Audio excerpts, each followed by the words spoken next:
قتادہ نے بیان کیا، ان سے انس رضی اللہ عنہ نے، دوسری سند، اور مجھ سے محمد بن عبداللہ بن حوشب نے بیان کیا، کہا کہ ہم سے اسبات ابو السعید بصری نے، کہا کہ ہم سے ہشام دستوائی نے، انہوں نے قتادہ سے، انہوں نے انس رضی اللہ عنہ سے،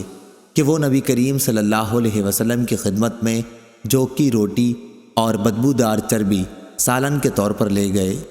حضرت صلی اللہ علیہ وسلم نے اس وقت اپنی زرع مدینے میں ایک یہودی کے یہاں گروی رکھی تھی اور اس سے اپنے گھر والوں کے لیے جو قرض لیا تھا۔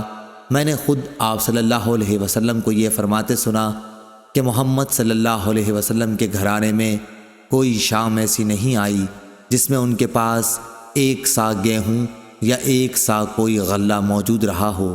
حالانکہ آپ صلی اللہ علیہ وسلم کی گھر والیوں کی تعداد 9 تھی۔ صحیح بخاری حدیث نمبر 2069۔